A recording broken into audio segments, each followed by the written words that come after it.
came here to do. Yep, 'cause it goes on and on. Thank you. Thank you very much. You may be seated. Good afternoon. Oh, is it great to be with you? My goodness.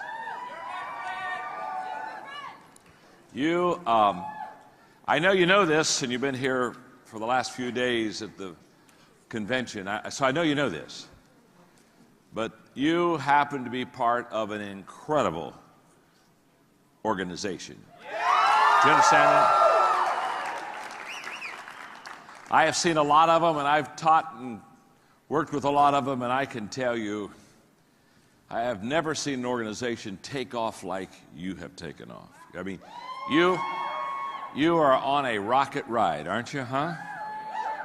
And it's exciting to be with you and with Nick and Ryan and Blake and the team, and it's just great. And I'm delighted to share with you this afternoon. And what a great group that we have here.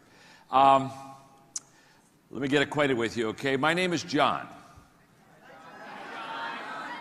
Nice to meet you. What's your name? Nice to meet you. Nice to meet you. Margaret and I have been married for 43 years. We have 2 children. We have 5 grandchildren. You are all way too young to know what grandchildren are. You are one, but you haven't had one yet. But let me just explain this to you so when you have grandchildren, you'll understand this. Grandchildren are God's gift to you for not killing your children. Trust me. How many of you have teenagers? You have any teenagers? All right, okay. I just want to speak on behalf of your teenage children. Let them live. Because there are days, aren't there days when shall I let them live? Let them live, because if you let them live, there'll be a day they give you a grandchild. And when they give you a grandchild, you'll hold that baby in your arms, and you'll say, my goodness, this is the smartest, most beautiful baby in the whole world. And nobody has to tell you, you know that. And then you'll ask yourself a question. You'll look at this beautiful grandbaby and you'll say, why did intelligence skip a generation? I was at a large convention speaking, and I told that story, and I forgot my son Joel was in the audience. And so I was done. I walked back to the green room, and he was waiting on me. I mean, he was waiting on me. And I said, Joel, about the grandchildren, that little story, I said, I was just kidding, about intelligence skipping a generation. He said, no, Dad. He said, it's okay. In fact, he said, I think you're right.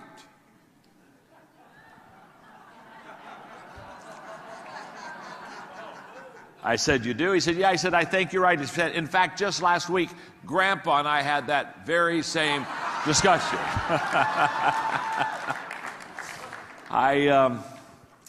I brought this with me. I want to read one more quick thing, then we're going to have some fun and learn a lot about leadership today. I turned 65 this year, and you're way too young again to understand this, but I got a long way to go. My dad just turned 91, and my mom just passed away 2 years ago. They were married for 66 years, and but anyway, so I'm going to explain life to you. I love this.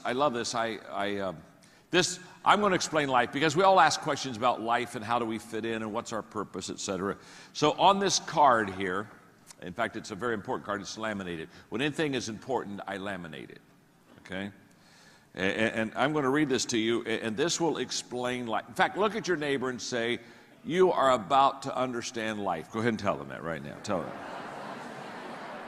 All right. In fact, look right back at them and say, and it's about time. Okay. On the first day, God created the dog. God said, sit all day by the door of your house and bark at anybody that comes by. I'll give you a lifespan of 20 years. The dog said, that's too long to be barking. Give me 10 years, I'll give you back the other 10, and God agreed. On the second day, God created a monkey. God said, entertain people, do monkey tricks, make them laugh. I'll give you a 20-year lifespan. The monkey said, how boring. Monkey tricks for 20 years? I don't think so. The dog gave you back 10 years, so that's what I'll do too, okay? And God agreed. On the third day, God created the cow. God said, you must go out in the field with the farmer all day long, suffer under the sun, have calves, give milk to support the farmer. I'm going to give you a lifespan of 60 years. The cow said, that's kind of a tough life. You want me to live for 60 years? Let me have 20. I'll give you back the other 40.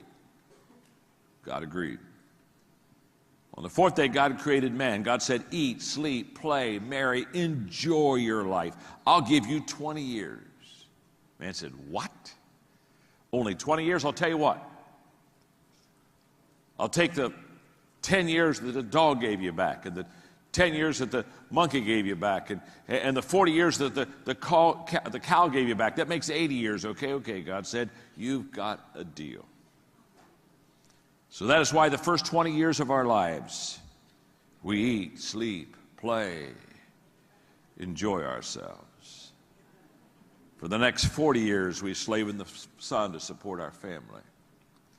For the next 10 years, we do monkey tricks to entertain the grandchildren. And for the last 10 years, we sit on the front porch and we bark at everybody that goes by.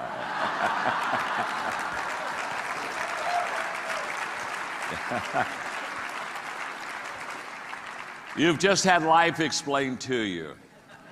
I was on the phone. I was up in San Francisco. I was doing some work with Condoleezza Rice, and we were doing some video shoots and things. And yesterday, or I guess it was the day before yesterday, I got on the phone with your leaders, and we talked about this meeting today, this time.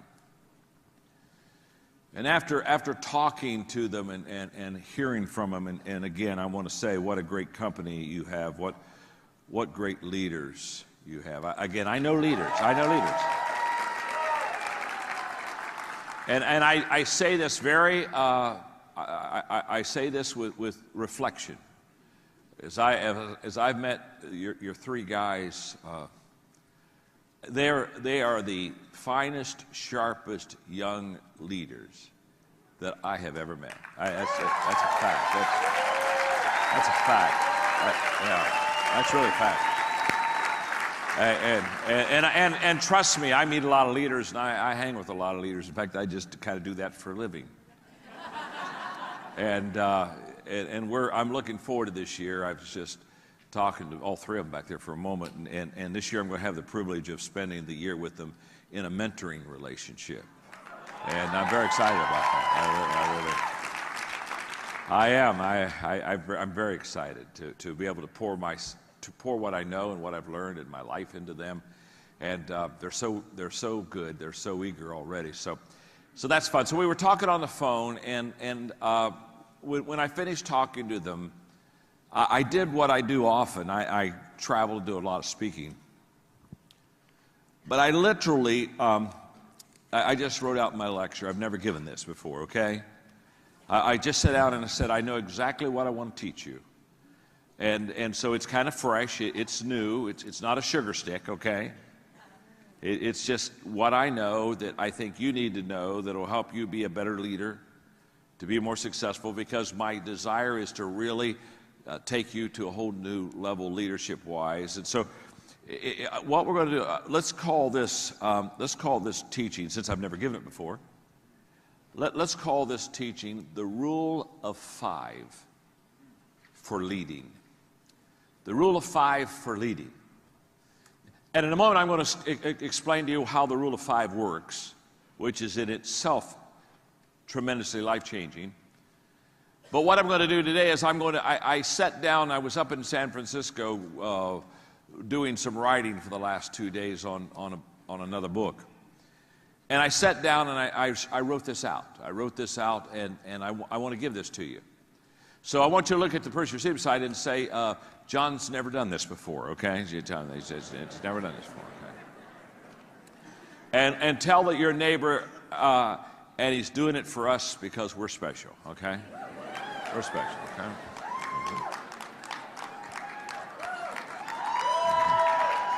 Okay. Because again, if I'm going to have a relationship with this organization, your leaders, and you, I want to come fresh. I want to come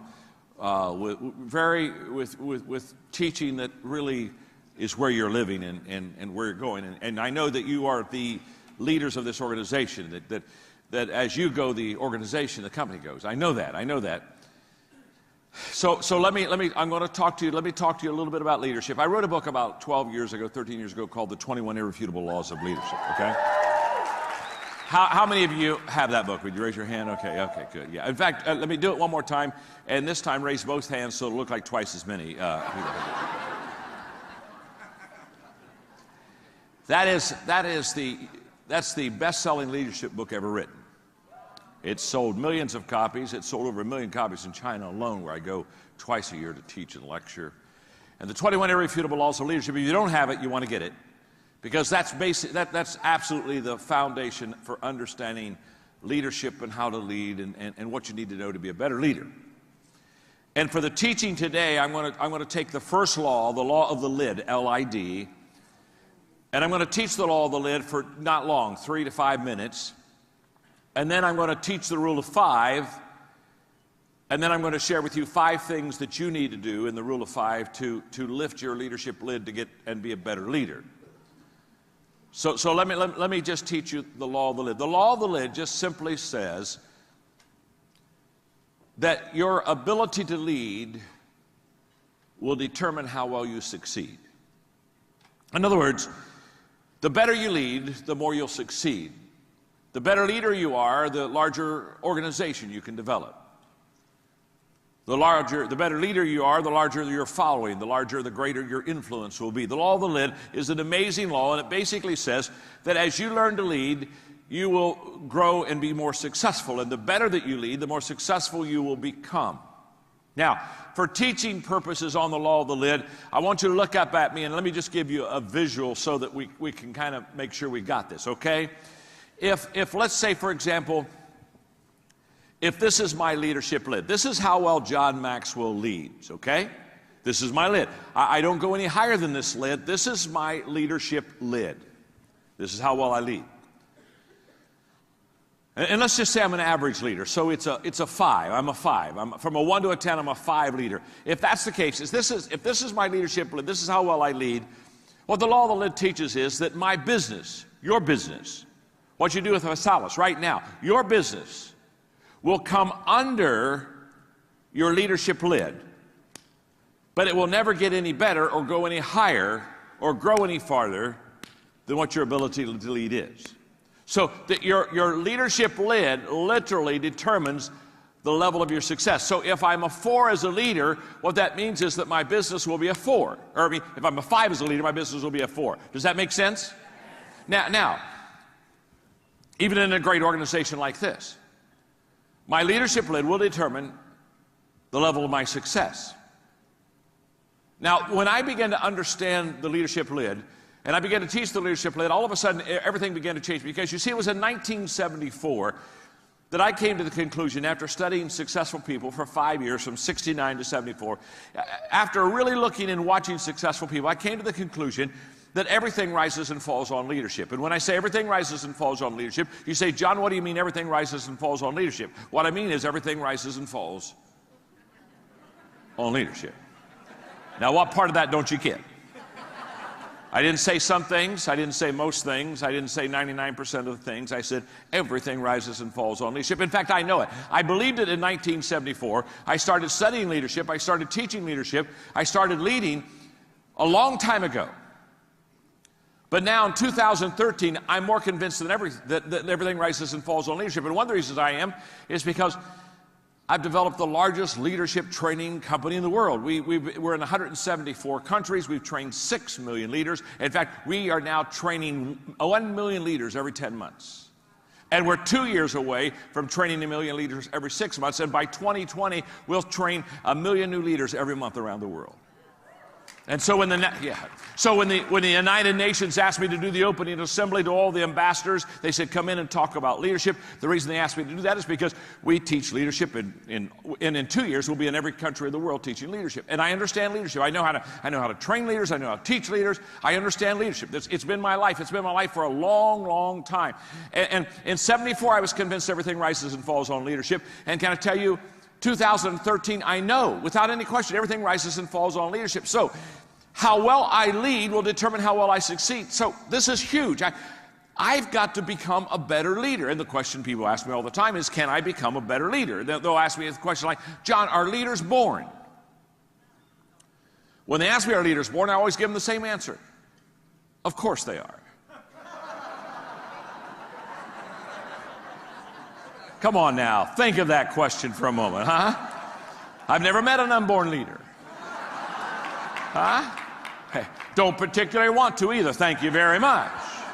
So when they ask me, are leaders born? I know what they're not really asking, are they born? What they're really asking is, are there some people when they're born, they got it?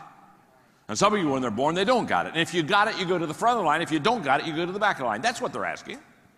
And I've got great news for you. And I do believe, I have no question about it, that there are some people that are born with what I call leadership leanings. No doubt about that. Just like some people are born with kind of a musical leaning. No doubt. But the great news is, because I've done this for so long, and I've done this with so many over such a long period of time in every country of the world, what I know is you can learn to lead. You can learn to lead. You can learn to be a better leader than you are right now. You can grow as a leader. In fact, look at the person you're sitting beside and say to them, even you can learn to lead. Wow. Isn't that amazing? You weren't sure about that person, were you, huh? You weren't sure they could really learn, but now you got to even they can learn to lead. Now, let's go back to this law. If I'm a 5 as a leader, that means my organization will be what? Talk to me. A 4. Okay, here we go. Because the leadership lid won't allow it to go higher. So, how do I grow my organization? This is very simple, folks. I've got to raise my lid, don't I? I've got to get this lid up, and because I can become a better leader, I can raise my lid, true? So I can go from a 5 to a 6, to a 7, to an 8, to a 9. Now, this organization is a 4. When that leadership lid starts going up, that organization goes from a 4 to a 5, to a 6, to a 7, to an 8. You see, your organization will grow to the size of your leadership ability. Now, if I were where you are and I was listening to what I just said, and I was taking notes, somewhere on my notes or somewhere on my iPad, I'd be putting a star right here. I'd be putting a rocket ship. I would be putting a sign that says, do not miss this. Because your ability to lead will determine how successful you'll be in this house, without any question. The best leaders will build the biggest business. No question. That should light a fire within you. That should spark, something should be going off on the inside right now. You see, everything rises and falls on leadership, and I've got to raise my leadership lid, and Maxwell says I can learn how to lead, and the better I learn how to lead, the bigger I can build this business. There ought to be something inside of you that says something like this: I had better learn to lead. Hello, this is an IQ test. If you miss this one, you can go home now. Vicelis can't help you. God can't help you. You understand? The whole concept, the whole idea that you can learn to lead, and if you learn to lead, and the better you learn to lead, the more successful you can become, and the greater your business. This is an absolute fact. It's not a theory, it's not a thought, it's not an idea, it's not a principle, it's a fact. And the law of the lid says, the better you learn to lead, the higher you lift that lid, the greater your business can become. Now, that's the law of the lid. So the question that I have today, and as I was talking on the phone to your leaders the other day, the question I have is then, well, how do I lift that lid? How do I lift that lid? If that's the key, then John, come on, let's get that lid lifted. And by the way, you're in luck because I know how to do that. Yeah, I really do. I ain't bragging, just living it, okay? I know how to do that. In fact, look at your neighbor and say, John can help us. Go ahead and tell you. John can help us. And look at your neighbor and say, and you need John to help you. Okay. All right, okay. Now. John can help you. Trust me on this. I know how to lift the lid. Now, To help you lift the lid, let me teach you the rule of 5. Now, the rule of 5 I can teach for 2 hours, so understand, I'm going to try to do this in 3 minutes. But I can with you, because you're smarter than these other organizations. You understand? Okay, all right. With some, it's a week conference. Okay. So, with some, a week doesn't matter. Still doesn't take. Okay. The rule of 5 is the most life-changing concept for focusing on success that I have ever taught, that I've ever lived. So I'm just going to drop it on you just enough to help you understand the 5 concept, to help you understand the 5 things you need to do to lift your leadership lid. The rule of 5 just simply says, if you have a tree in your backyard that you want to cut down, and you have an axe, if every day you pick up that axe and you go to that tree and you swing 5 times with that axe to hit that tree, put the axe down. The next day you go out, pick up the axe, swing 5 times at the tree. Put the axe down. The next day you go out, pick up the axe, and 5 more times you swing at that tree. 5 times. Every day you pick up the axe, and only 5, not 50, not 15, not 500. 5. If you swing 5 times a day at that tree with that axe every day, let me ask you a question. What eventually is going to happen to that tree? That tree is going to... Now, there's no question about that, is there? There's any doubt. You don't have to sit around the table and kind of say, do you think it will? Let's hold hands and sing Kumbaya and hope.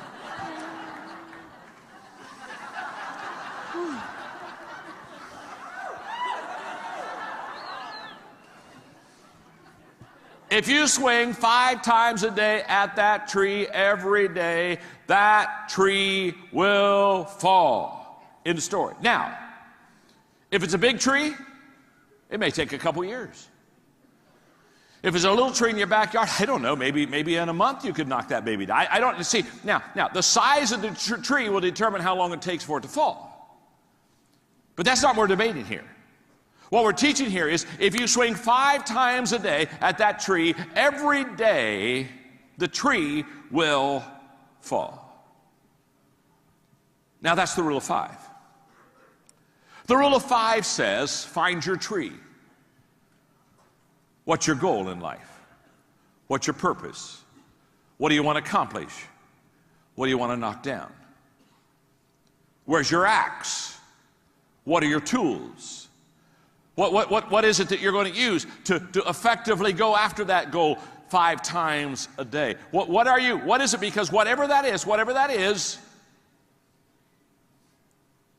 if you use it 5 times a day, every day, you'll be highly successful. For example, I write books.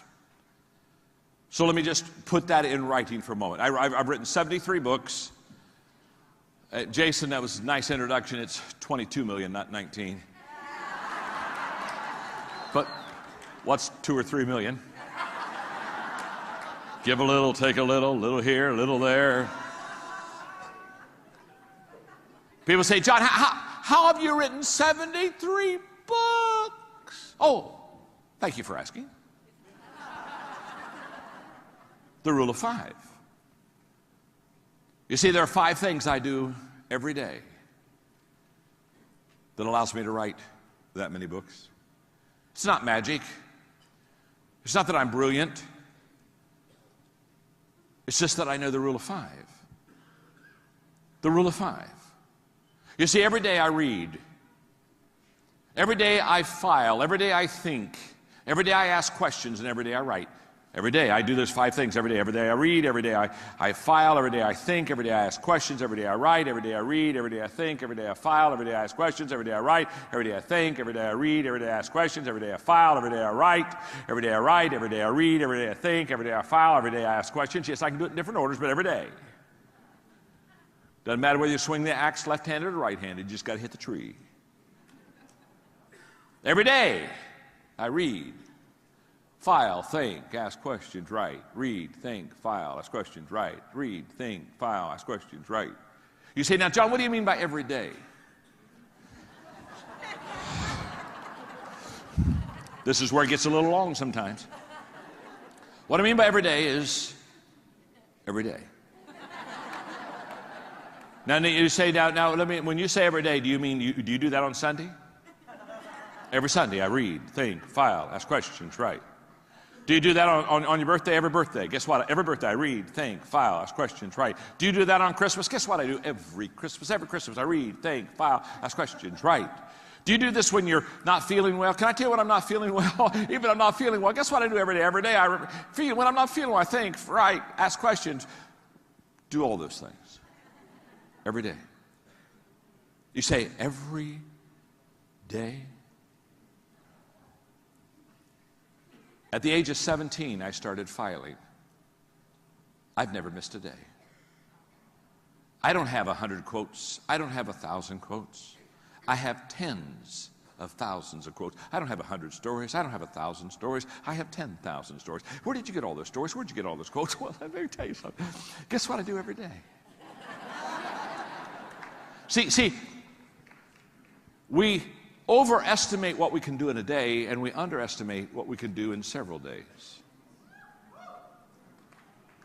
And you got to understand, the secret of success is not the fact that, hey, I didn't say, hey, some days I get up and I write for 12 hours. And no. I didn't say I write all day. I didn't say I read all day. I didn't say I think all day. I didn't say I ask questions all day. I just said every day. Every day. You see, doing a little bit every day is a lot more important than doing a lot someday.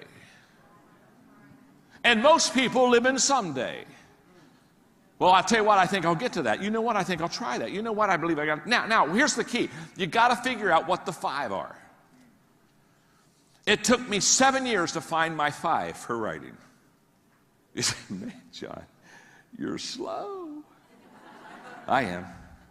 It won't take you 7 years. But it'll take you a long period of time. I could get the first 2 quickly, but the 3rd, the 4th, the 5th, it took me 4 years to get the last one.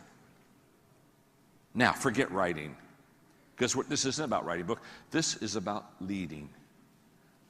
And what I'm going to do is I sat up in my hotel in San Francisco, and I wrote out what I think is the rule of 5 for leading. And I'm going to give it to you. And I've never given it to anybody else. You're the first ones to get it. So look at your neighbor and say, we're the first ones. Go ahead and tell him. We're the first ones. We're the first ones. Okay. You got it? We're the first ones. Okay.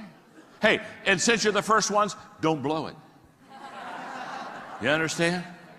Okay, I'm going to give you, if you can do these 5 things, the rule of 5 for leading, you will lift your leadership lid. How many of you want to lift your leadership lid? Okay, these 5 things we're going to give them to you. And by the way, they're all simple. They're all simple. You can do all 5. You can do all 5. They're simple. Think about my rules for writing. Every day I read. You can read, can't you? Every day I think. Every day I file. Every day, no. See, the things that will bring you success are not complicated. They're simple. I'm a communicator, not an educator. Now, I have an education. I got 3 degrees, but I'm not an educator. An educator takes something simple and makes it complicated. Yeah, my father was a university president for 17 years. I know university stuff really well. An educator, they just take something simple and make it complicated. If you're not confused, they're not happy. A communicator takes something complicated and makes it simple. I'm a communicator. My name's John. I'm your friend. I'm a communicator. And I know how to communicate. I know how to put the cookies on the lower shelf. Yeah, sure. Might as well have some. I've been having some. I know how to put the cookies on the, and what I'm going to share with you about leading, you can do this, but you can't do this in a day, and you can't do this in a week, and you can't even do this in a month. You can't do this in a year. This is a lifetime of living this rule of 5. Are you with me? Yes. It's a lifetime. So there's no quick fixes here. There's no magic. But you can do this. Okay. Let me give you the first one. The first of the rule of 5 for lifting your leadership lid is lead yourself. Lead yourself. Now you say, John, when you say lead myself, what do you mean? What I mean is lead yourself.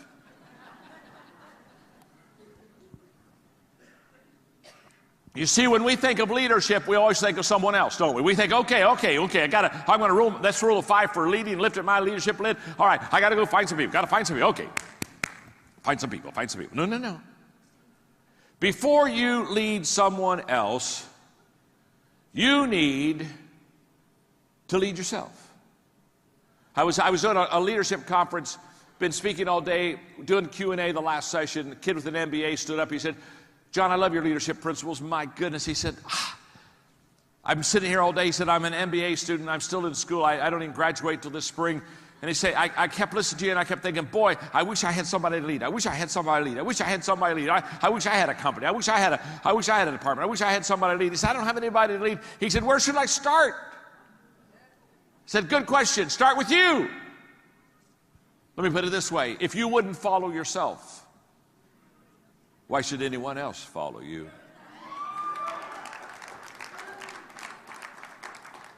So what do I mean? I'm talking about leading by example. I'm talking about having the leadership qualities within you that you want to teach someone else. Having the leadership values within you that you want to impart to someone else. I'm talking about visually leading people, because leadership is visual. It's a visual responsibility, and it's a visual act. Nobody has ever said to you, I am following a great leader, I just have never found him or known him. No, you're taking drugs. Every person that you've ever followed, you saw. Every person that you ever said, I want to follow, that person has had an influence on you. And listen to me very carefully, because the most important motivational principle in leadership life is this: people do what people see.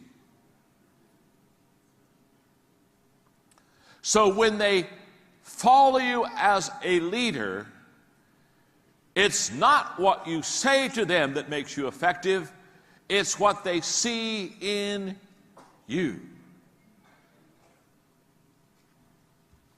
Let's go to the 21 laws of leadership for just a moment. The 21 laws of leadership. The law of magnetism. The law of magnetism simply says, we attract who we are, not who we want. Oh my. That is so good. No wonder that book has done so well. It'll change your life. We attract who we are, not who we want. I run into people all the time, and they come to me and they say, John, I'm developing a group. I'm starting an organization here, and I'm getting people to buy in. And John, I'm all excited, and I look up and say, what kind of people do you want to be attracted to your organization? What kind of people do you want to bring in? What kind of people do you want to recruit? And they'll say, you know what, I want people with energy. Oh, I want energy. I like energy is important. I want people with energy. And I'll tell you what else I want. I want people with a character. I want somebody who has some integrity and an attitude. Oh, I want somebody who has a good attitude. You know, okay. And they start listing all these qualities they look for. And I'll let them list 3, 4, 5. It doesn't matter. But when they get to 5, I stop. I say, wait a minute. Hold it. Okay, you want somebody with energy? Yeah. You want somebody with character? Yeah. Well, I want somebody with good attitude. Yeah. That's what I want. That's what I want. Stop. I don't care what you want. I got a question to ask you. Do you have energy? Do you have character? Do you have a great attitude? You see, if you have energy, a character, and a great attitude, guess what you attract? Birds of a feather. See, like begets, like attracts like. Oh my goodness.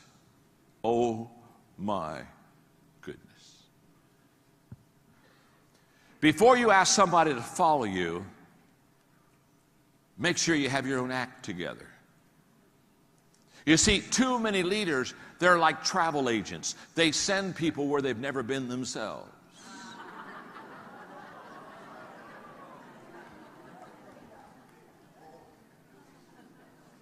My name's John.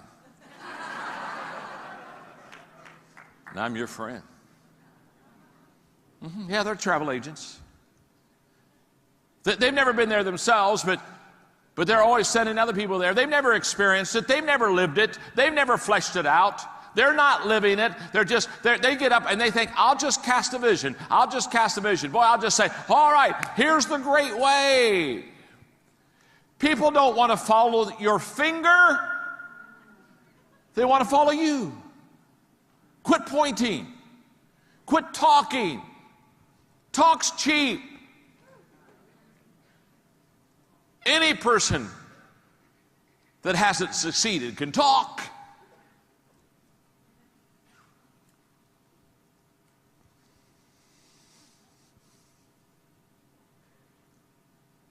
We teach what we know, but we reproduce what we are. Oh yeah, it's brilliant.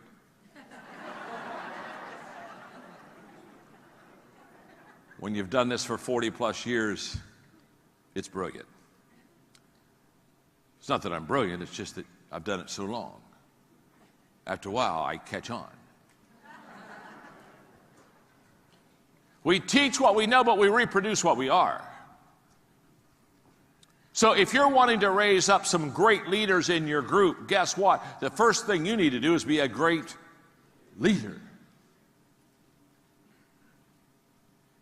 Let me explain that to you. Let me just sit down for just a moment. At my age, it's a highlight. Let me just sit down for a moment and let's go back to the law of the lid. Remember when your lid was a 5, what was your company going to be? It was going to be a... Absolutely. The lid says you can't have a 6, you can't have a 7, you can't have an 8, you can't have a 9. You're a 5 leader. A 5 leader doesn't have 7s. A 5 leader doesn't have 8 companies. 5 leader doesn't have 9. 5 leaders have 4 companies.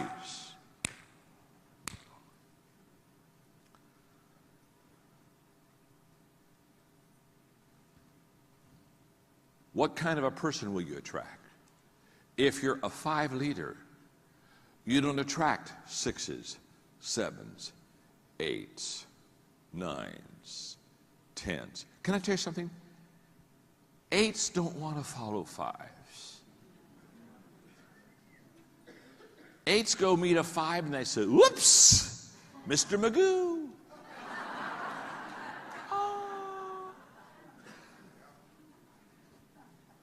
So how do you attract better people? Lift your lid. If you're a 5, you get 4s, 3s, 2s, and 1s. If you're a 6, you get 5, 4s, 3s, 2s. If you're a 7, you get 6. If you're an 8, you got this?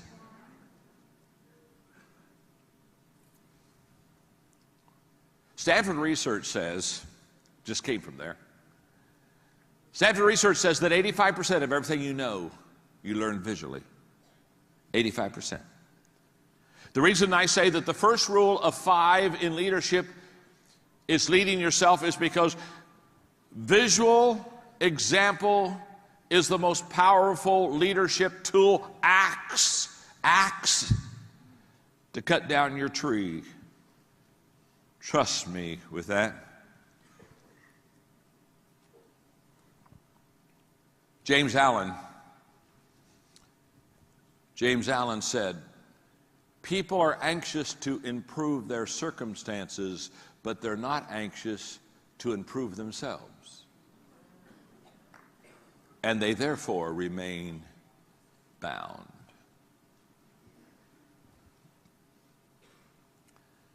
The first person that you should teach leadership values to is you. The first person that should flesh out leadership is you. The first person that makes the decision to go forward is you. Lead yourself. I will promise you, start there. Start small. Start with you. When I was 25, I made a very important leadership decision that literally has changed my life. When I was 25, I made a decision that as a teacher, I would never teach something that I didn't 100% believe. And what that meant was I did a lot of things, I had a lot of subjects I didn't teach on. Are you with me? But I realized that the power, the life change, the passion all comes out of living it yourself.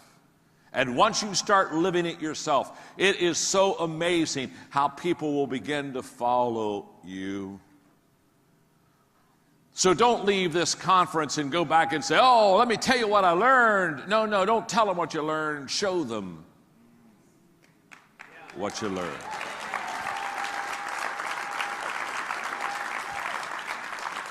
My mentor for many, many years, John Wooden, used to say to me, John, I would look at my players at UCLA and I would say to my players, don't tell me what you're going to do. Show me what you're going to do. Number one on the rule of 5 for lifting your leadership lid is lead yourself. You got that one, don't you, huh? I can tell you got it. You are the smartest crowd I've talked to today.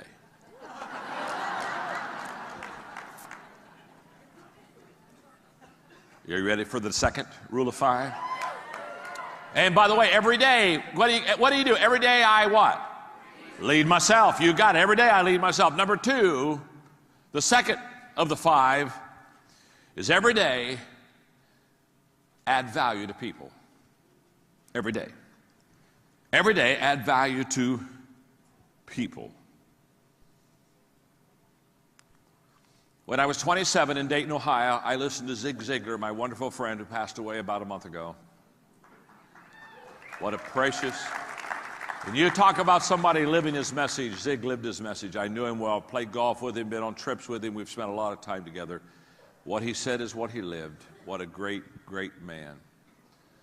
And I remember Zig in that wonderful Mississippi drawl as he'd walked around the stage in Dayton, Ohio, and he said what you have heard too, if you'll help other people get what they want, they'll help you get what you want. And that day my life was changed because as a young leader, I wasn't helping people get what they want. I was asking people to help me get what I wanted. I was saying, hey, listen to my vision. Look, here's where I'm going. Hey, look at my train. Hey, get on my train. Hey, let's go on my trip. Let's go on my journey. Hey, let me tell you. And I was trying to get people to come my way. And that day, everything changed when he basically said to me, John, leaders focus on others first. They focus on what is your dreams and what would you like to accomplish and what do you love? What's your passion? It changed my life. And from that time on, I said, okay, I'm going to be a person that every day adds value. And can I tell you, I have a practice I've done for 35, 40 years. I did it this morning. Woke up in my hotel. And I thought of you, and I thought that I'm going to be able to teach you today, and I'm going to be able to spend some time with you. And I began to think about how can I add value to you. And I took my notes that I had written yesterday, and I went through them again, and I looked at them. I said, okay, where can I help them? What can I do that'll really lift them? How can I add value? See, every morning I ask myself, who can I add value to, and how can I add value to them? Every morning. And every evening I ask myself, did I add value to that person, and how did I do it? Every morning, who can I add value to and how can I do it? Every night, did I add value to that person and how did I do it? Every morning, who can I add value to and how can I do it? Every night, who did I add value to and how did I do it? It's amazing because I teach leadership is influence, and people come to me all the time. They say, okay, John, how do I increase my influence? Because the more people that you influence, the more people you're going to have in your business. No doubt about it. It's very simple. People that know how to add value to people continually increase value and influence with people. So because I'm so passionate about adding value to people on a daily basis, remember, every day, hey, every day I lead myself. Every day I add value to people. Every day I take that axe, lead myself, add value to people. Because I'm so passionate about it.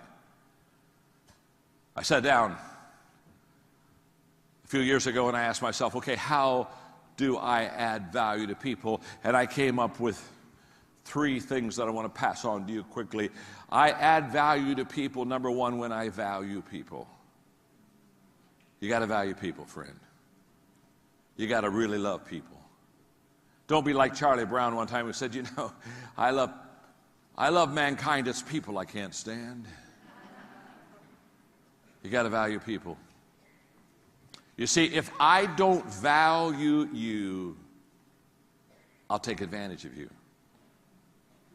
Leaders who get in trouble because they stopped valuing the people that they lead. So I've got to value people. Number 2, I have to know and relate to what you value.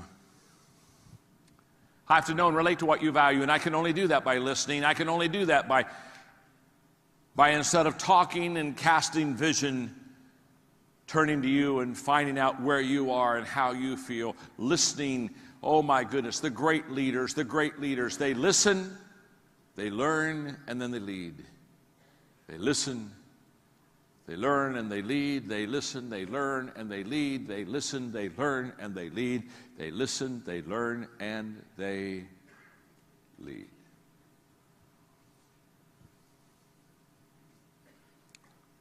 If I want to add value to you, I have to value you. I have to know and relate to what you value. And number 3, I have to make myself more valuable. If I'm really going to add value to you, guess what I have to do? I have to keep getting better, don't I?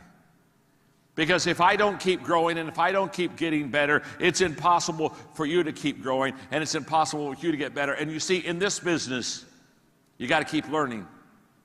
You got to keep growing. I watch people in this type of work, and they get to a level and they just kind of plateau and they get satisfied and they stop growing and they just kind of live off the level they're on and live off the land. Listen, the only way that you can be valuable to somebody tomorrow is learn something new today. When's the last time you learned something for the first time?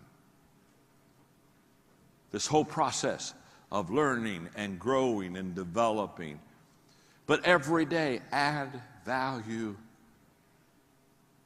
to people. So when I was in the San Francisco airport getting ready to get on the plane this morning, the lady behind the counter, when I got me an iced tea to drink, I asked her how her day was going, and she started talking about her 3 children and how she was going to leave work as soon as she could to help them get into school. And I listened to her for a moment and smiled and told her I thought she was a good mama. Paid $1.50 for my iced tea and gave her a $20 tip. Listen to me, I want to tell you something. When leaders stop valuing people, they should stop leading people.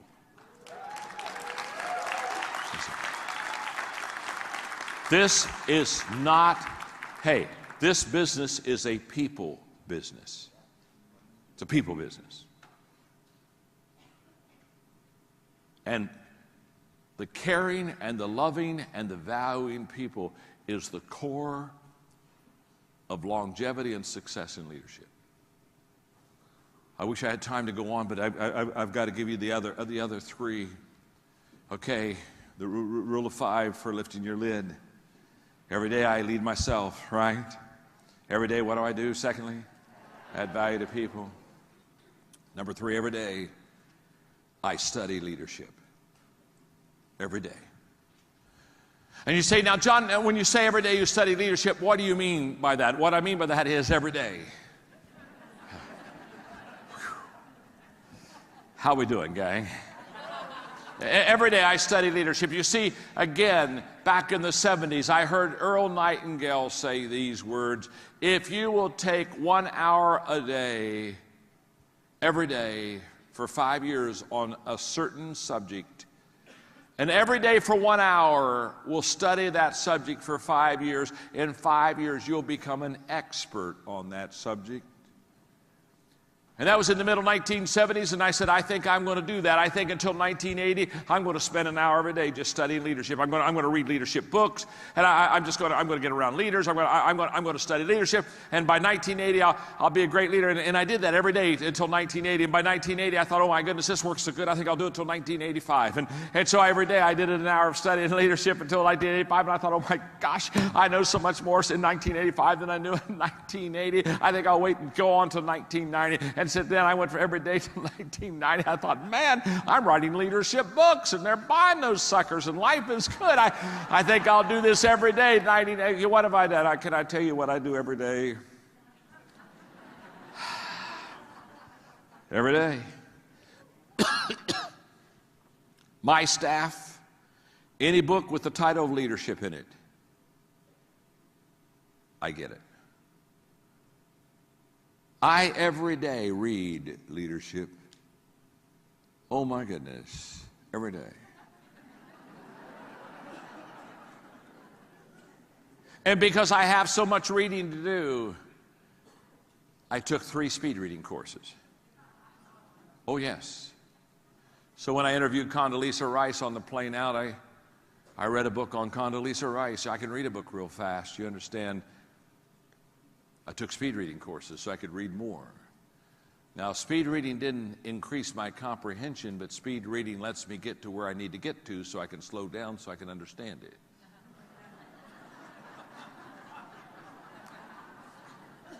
You see, 20% of a book has 80% of everything you need to know. Now, there are some exceptions, my books, for example.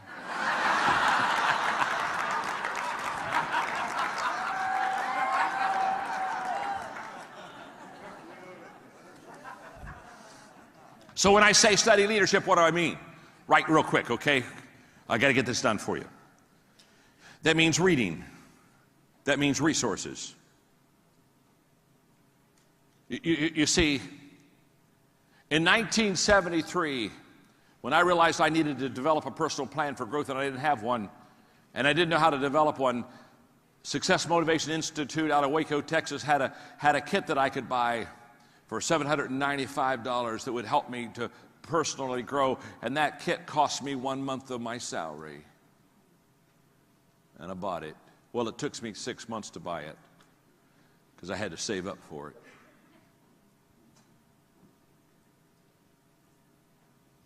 Most of my life, I have belonged to at least 7 CD clubs on leadership. Resources. Learning lunches. Every month since 1982, I've set up a lunch from somebody. I buy the lunch, I don't even eat. I just ask questions. Somebody that's smarter, faster, better than me. And I just ask questions. I call it my learning lunch. Do it every month. Oh, if I had 20 minutes, I'd teach you what I just learned. Oh, I would just teach you what I just learned in a learning lunch I had 2 weeks ago. But I don't have time. Events. Going to events, leadership events. Margaret and I started visiting presidential libraries because I love history and I love leadership. I've now been to every presidential library in America and studied it. I just constantly immerse myself in leadership events. I've already talked to you about filing. I file every day leadership thoughts, quotes. If I pulled out my iPhone right now, I could give you 3 dozen quotes that I've picked up in the last 2 or 3 days that I filed, and I just keep them in there, and I just keep reading them. I keep working, and I just keep reading them until I've got them, until they're mine. Study leadership. I do hope. I do hope I'm lighting a fire for you, because I'm telling you, your leadership lid will determine how high you're going to go in this business, and I'm going to promise you, you can't increase your leadership without studying leadership. So every day I lead myself. Every day I add value to others. Every day I study leadership. Are you with me? Yes. Number 4, every day I practice leadership. I practice leadership every day. I not only study leadership, but I practice leadership. I shared with you about my organization, Equip. the largest leadership training organization in the world. You say, John, how did you, and by the way, we did that in 16 years. How did you develop the largest leadership training organization in the world? It's very simple.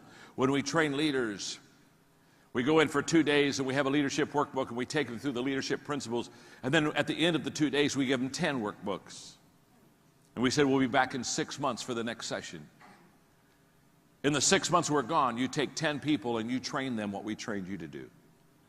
And they can't come back for their second training until they validate that they've trained 10. You see, a long time ago I learned I'm not about to train somebody how to lead that isn't going to practice leadership. You see, I'm telling you, you can waste a lot of time with people who like to have meetings. But their biggest accomplishment is lighting the fire and doing a little kumbaya. The whole idea of not only knowing how to lead, but practicing your leadership. Malcolm Gladwell, who's a wonderful friend of mine, read some great books, Tipping Point, etc. Malcolm is the first guy to say that if you want to be highly successful in doing something, you have to do it at least 10,000 times. He gives examples, the Beatles, all these groups that made it big. When people say, oh my, they just made it big, they'd just done it. Practice, practice, practice, practice, practice, practice, practice, practice, practice, practice, practice, practice, practice.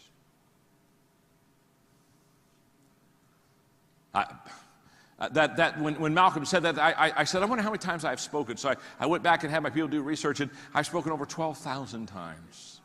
So people say, John, you walk out on stage, you take your water, you stick a cough drop in your mouth, you sit on a chair and say, my name is John, I'm your friend. You don't look nervous. It's like you're having a conversation with us. Well, I'm having a conversation with you. Absolutely, and I'm not nervous. I'm not nervous. I've done this 12,000 times. You say, oh, John, you look so natural when you do that. Of course I'm natural. I've done this 12,000 times.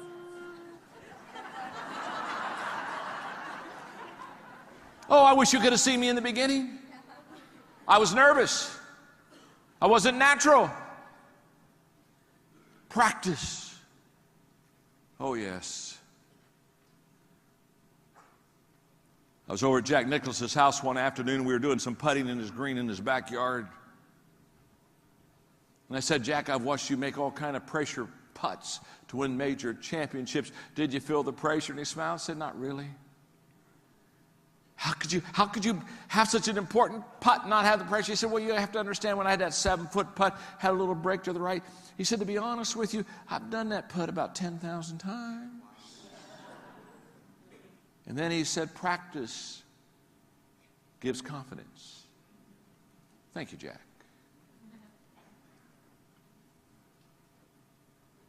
The rule of 5 says you got to practice leadership. Oh, I wish I had time. Okay. I don't have time, so I'm going on.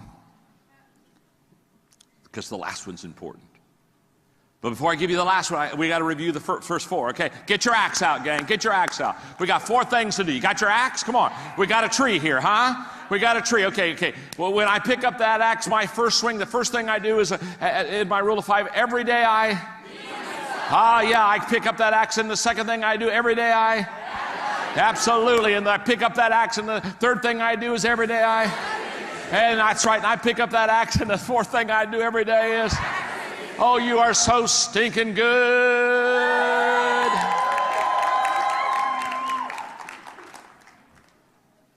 Every day, number 5, I intentionally grow. Every day. Every day I intentionally grow. Oh my goodness. Every day I intentionally grow. This is huge. If you'll just hang with me, can you give me, if you'll just give me, can I have 5, if I have 5 more minutes, okay? 5 more minutes, okay. No, there are other things on the program, and I'm not wanting to disrespect anybody or the program. So if you could just, okay. So just, this is important right here. This is important because every day I intentionally grow. Are you with me? Yes. In 1977 I wrote this. It's laminated. Yeah, it's my prized possession. Because I wasn't in a growth environment. I wasn't lucky like you. I didn't belong to an organization named ViSalus. I didn't belong to an organization that is an amazing organization that's breaking all kind of records. I didn't get to go on the rocket ride. I wasn't on a ride. I was on a donkey.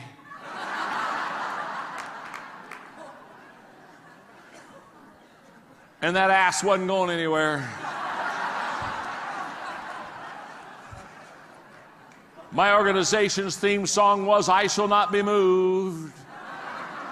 And they weren't. And all of a sudden I decided I wanted to be a success, but I didn't have peers like you to help me be successful. I didn't have leaders like you have to help me be successful. I didn't have an organization like you have to be successful. I didn't have strategy like you and training like you to be successful. I didn't have any of that.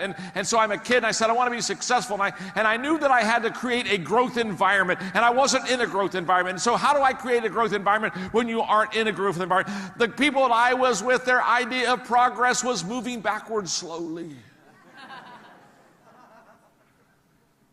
So I wrote this down in the late 70s.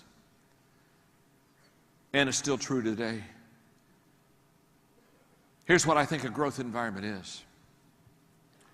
A growth environment is a place where others are ahead of me. In other words, I want to be around people that are better than me. I want to be around people that are more successful than me. I want to be around people that are faster than me.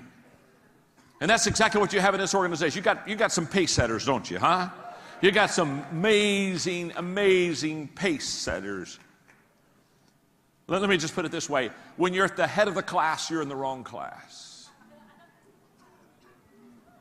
That's good, isn't it? Yeah, it is.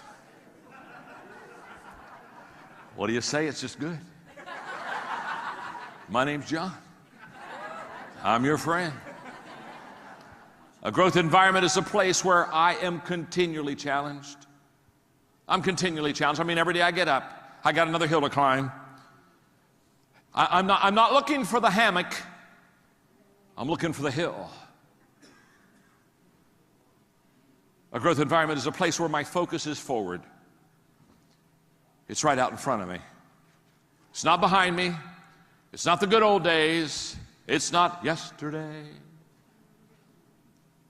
A growth environment is a place where the atmosphere is affirming, where the people around me, they're encouraging me. Encouragement is the oxygen of the soul. A growth environment is a place where I am out of my comfort zone. In other words, I'm telling you, I'm taking virgin territory. I'm going places where I've never been before, and I'm not one bit comfortable. I'm nervous, and I'm excited, and I'm stretching, and I'm praying, and I'm holding on, and I'm just, oh, help me, help me, help me. Help me, Rhonda. Help me, Rhonda. Help. I'm over my head. Are you with me? And can I tell you something? You want to be over your head. You want to be over your head. You don't want to be in the wading pool of life with ankle deep water. Get over your head. And by the way, when you're over your head, it doesn't matter how deep the water is. You're over your head.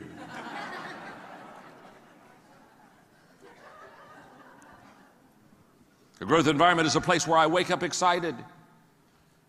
Man, I know a lot of people, they don't even wake up.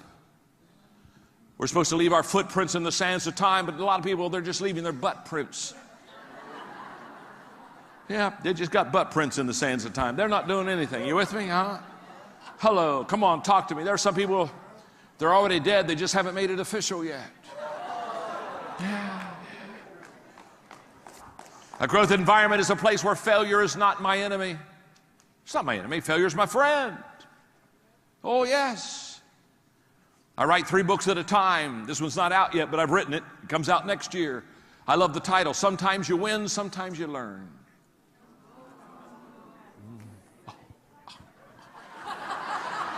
It's good, isn't it? That's good. It really is. A growth environment is a place where others are growing. Some of you, I've seen some people, they win the race, but it was because no one else was running.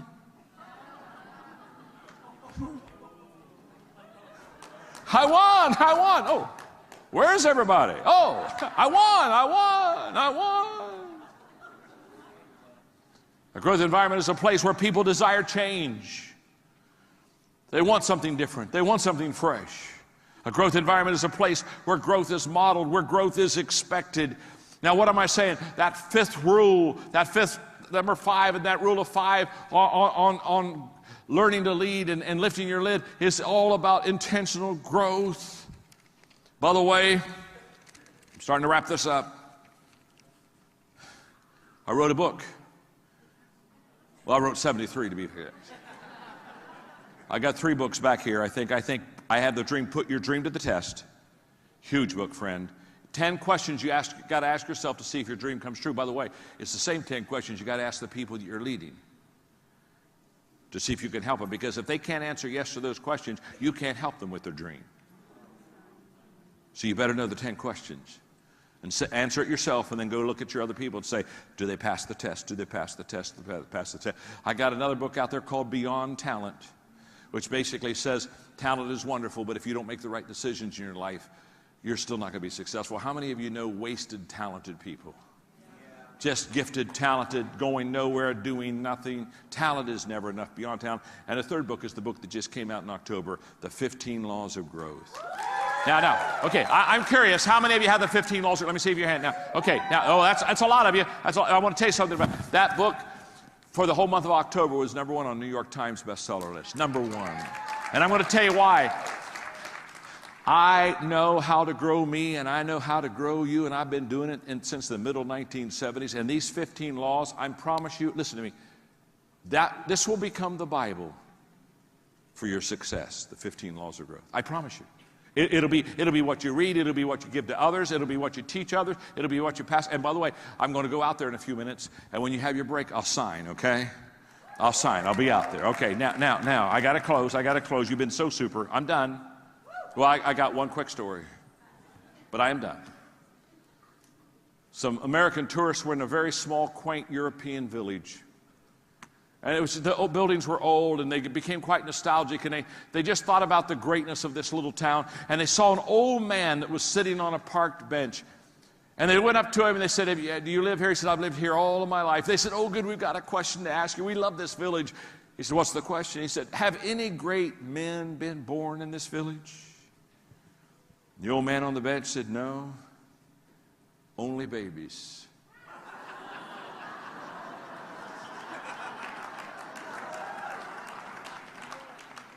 Greatness doesn't begin great. It begins as a baby. Greatness is based on the decisions you make. And if you'll take the rule of 5 for lifting your lid, can we say it together? 5 things to lift your leadership lid. Every day I lead myself. Every day I every day I every day I thank you very much. Swing the axe.